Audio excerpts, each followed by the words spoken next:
Salut, je m'appelle Bianca et je viens du Mexique. N'oublie pas de liker cette vidéo et de t'abonner à la chaîne de Journal Intime. J'ai grandi dans un petit village. Papa nous avait quittés, ma mère et moi, quand j'étais très jeune. Pourquoi tu lui ressembles tant? Tu te démarques beaucoup trop. Maman était cuisinière dans un restaurant local. On manquait toujours d'argent et parfois on ne pouvait même pas se permettre d'acheter à manger. Alors j'étais très mince et j'avais l'air plus jeune que mon âge. Ce sont les vieux vêtements de Gloria. Ils font à peu près la taille de Bianca. Oh, je ne sais pas comment vous remercier. Je devais porter les vieux vêtements de la fille du patron de maman. Et je détestais ça. Moi aussi, je veux aller au festival. On ne peut pas se le permettre. Les festivals sont pour les riches. Ça me rendait malheureuse. Pendant que les autres enfants s'amusaient, je devais éplucher des légumes dans la cuisine. Hé, petite señorita, pourquoi tu es si triste? Alex travaillait comme livreur pour le restaurant et il était toujours très gentil avec moi. Maman ne me laisse jamais m'amuser, c'est pas juste. J'ai un petit quelque chose pour toi, viens. J'ai acheté cette boule à neige à une foire en ville. Si tu le secoues, tu verras la magie. Waouh! Elle est à toi maintenant. Je n'avais jamais voyagé plus loin que la ville la plus proche, mais à partir de ce moment-là, j'étais déterminée à voir la neige et à faire du patinage pour de vrai. C'est quoi ces bêtises? Alex, arrête de prendre la tête de ma fille. Bianca, va rouler des tortillas. Quand j'ai eu 15 ans, maman m'a trouvé un emploi de serveuse au restaurant. J'économisais tout l'argent que je gagnais et je rêvais de déménager loin de chez moi. Tu rêves encore? Et ton travail? Je veux faire des études. Tu vas à l'école, pas vrai? On n'a qu'un seul prof. Et il aurait dû prendre sa retraite il y a longtemps. Les compétences pratiques sont bien plus utiles que tout ce qu'ils t'apprennent là-bas de toute façon. Le jour où tout a commencé était assez ordinaire. Mais ça a divisé ma vie en un avant et un après. Ce matin-là, Alex a apporté des légumes frais au restaurant comme d'habitude. Mais il avait amené quelque chose en plus pour maman et moi. Regarde ce que j'ai trouvé en ville. Un organisme de bienfaisance locale a récemment lancé un programme pour les personnes dans le besoin. Les enfants de familles mexicaines pauvres ont la chance de rester avec des familles américaines pendant un certain temps. Tu es une mère célibataire alors, tu es admissible. Il n'y avait qu'un seul vieil ordinateur avec l'accès internet dans tout notre village. Et il était dans notre restaurant. Maman a demandé à Seigneur Diaz la permission de l'utiliser. Et on a cherché cet organisme de bienfaisance sur Google. Ça ne ressemble pas à une arnaque. Maman a longtemps hésité, mais elle a fini par envoyer une demande. C'est tellement soudain! T'as peur? Un peu, et si la famille d'accueil ne m'aimait pas. Mais d'un autre côté, c'est ma chance de changer ma vie. Bientôt, on a reçu une réponse positive de la part de l'association caritative. Maman a rempli les papiers et Alex m'a conduit à la ville la plus proche pour que je puisse prendre un bus pour le Colorado. Il m'a fallu plusieurs jours pour y arriver. Un matin, je me suis réveillée et je n'en croyais pas mes yeux. Oh, il neige! Je suis sortie pour attraper des flocons de neige sur ma langue et j'ai presque crié de joie. Tu es Bianca, c'est ça? Nous sommes la famille qui va t'accueillir. Tant que tu restes avec nous, tu peux nous appeler papa et maman. Ils avaient l'air gentils et leur maison était absolument incroyable. Cette rue ressemble à une scène d'une carte postale d'hiver. Je suis contente que ça te plaise. Waouh, regarde-toi! T'as cambriolé une décharge locale? Cassie, arrête! C'est notre fille. C'est vrai, votre vraie fille. Ne sois pas impoli avec Bianca. Chérie, c'est pour toi. Les hivers ici sont très froids. Tu devrais t'habiller chaudement. Le lendemain, les parents de Cassie nous ont conduits à l'école. Bien sûr, elle était beaucoup plus grande que celle de mon village. Je vais enfin apprendre quelque chose. C'est d'elle que je t'ai parlé. Mes parents font de la charité maintenant. Ils ont probablement renoncé à t'enseigner les bonnes manières. À l'aide! Qu'est-ce qu'il y a? Elle m'a attaquée. Regardez ce qu'elle a fait à mon bras. C'est pas vrai? Si, on l'a vu. Bianca, tu vas avoir une retenue. Comment s'est passé ton premier jour à l'école? C'était bien. Je ne voulais pas les contrarier, alors je n'ai rien dit. Le problème, c'est que quelques jours plus tard, Cassie est allée encore plus loin. Mon nouveau téléphone a disparu. Tu l'as peut-être laissé à la maison. J'ai vu Bianca cacher quelque chose dans son casier. Elle n'a pas de téléphone. Je ne serais pas surprise si elle aurait voulu voler le tien. Mais je n'ai rien volé. Ouvre ton casier. Quelqu'un d'autre l'a mis ici. Tu expliqueras ça au directeur. Personne ne m'a cru et bientôt les parents de Cassie ont été appelés à l'école. T'es prête à retourner dans ton village? Arrête de jubiler. C'est scandaleux. On va devoir te punir. Est-ce que je dois faire mes valises? Chérie, on sait que tu n'as rien fait de mal. Quant à toi, Cassie, pas d'argent de poche pendant un mois. Quoi? Tu ne pensais pas vraiment qu'on croirait ces bêtises, hein? C'est évident que c'est toi qui as mis ton téléphone dans le casier de Bianca. Tu devrais avoir honte. Ne t'inquiète pas pour ça. C'est peut-être difficile à croire, mais quand j'avais ton âge, j'étais aussi une fauteuse de troubles. Vraiment? Qu'est-ce que tu as fait? Il y avait cette fille qui n'arrêtait pas de me piéger. Au début, j'ai essayé de prouver que j'étais innocente, puis j'ai commencé à enfreindre les règles pour de vrai. Alors je suis la fille secrète de la fille la plus dure de l'école? On pourrait dire ça. Quelques jours plus tard, les parents de Cassie ont suggéré qu'on aille tous à un spectacle de glace. Pas question, je vais passer du temps avec mes amis, ciao! Le spectacle était absolument magique. Oh, c'est tellement beau! C'est comme si j'étais à l'intérieur de la boule à neige qu'Alex m'a donnée. Après le spectacle, tout le monde était invité sur la patinoire. Et on a pu patiner aussi. Oh, c'était plus compliqué de patiner que je ne l'imaginais. Mais j'ai vite pris la main. Je peux venir ici après l'école, parfois?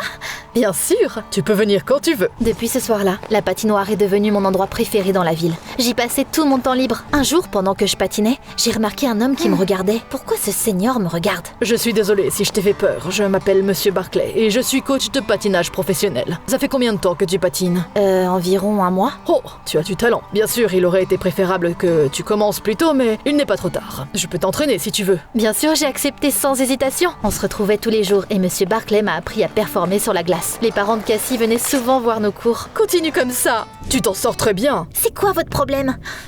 C'est tellement inutile que ta propre mère ne veut pas de toi. Elle t'a envoyé ici et elle ne t'a pas appelé une seule fois. Y a pas de réseau dans mon village, c'est tout. Pour être honnête, les mots de Cassie m'ont fait mal. Malgré nos différences, ma mère me manquait. Je lui ai même envoyé des mails espérant qu'elle les lirait dans le restaurant, mais elle n'a pas répondu. J'ai fêté mon 16e anniversaire au Colorado. Les parents de Cassie ont organisé une fête pour moi et ils m'ont laissé inviter Monsieur Barclay. Il est temps pour toi d'ouvrir notre cadeau. Oh, vous m'avez offert des patins? Il y a mon nom dessus. Monsieur Barclay nous a aidés à les commander dans le meilleur magasin de la ville. Oh, je ne sais pas quoi dire. Quel cadeau nul. Oh, j'ai eu un téléphone stylé pour mon dernier anniversaire. Cassie! Quoi?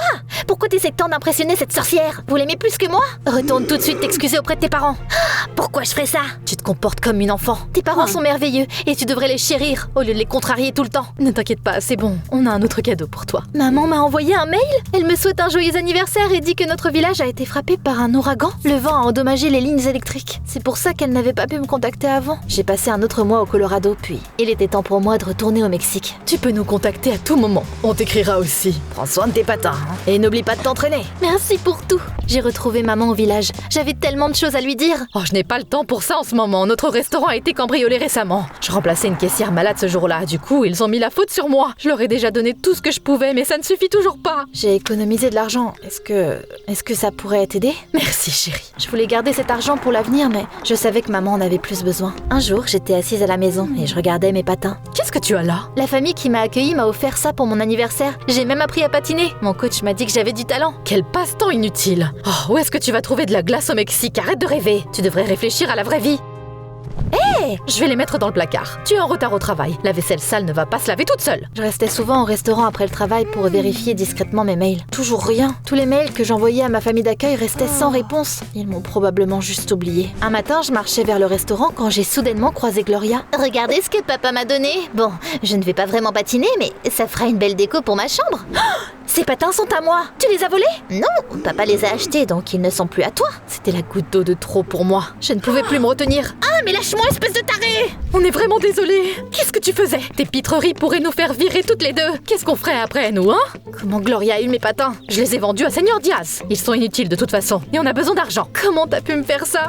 C'était tellement important pour moi. Je suis partie en courant de chez moi et j'ai erré dans le quartier jusque tard dans la nuit. J'aimerais retourner au Colorado, mais personne ne veut de moi là-bas non plus. En rentrant chez moi, je suis passée devant le restaurant et j'ai soudainement vu ma mère à la fenêtre. Qu'est-ce que maman fait sur l'ordinateur? Personne ne lui envoyait jamais de mail. Je trouvais ça suspect, alors j'ai attendu qu'elle parte. Je me suis faufilée dans le bureau et j'ai regardé l'écran pour voir le dossier récemment supprimé. Les parents de Cassie m'ont envoyé un email.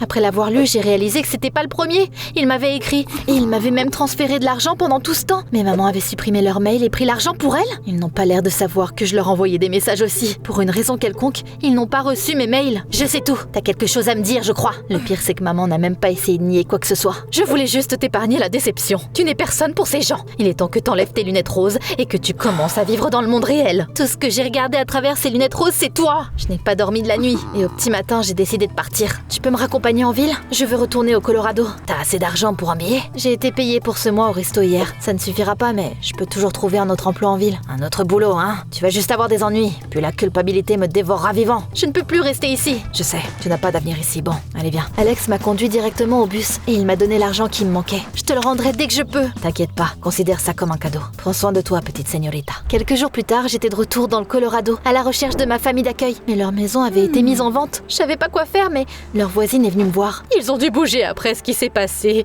Oh, quelle tragédie! Vous connaissez leur nouvelle adresse?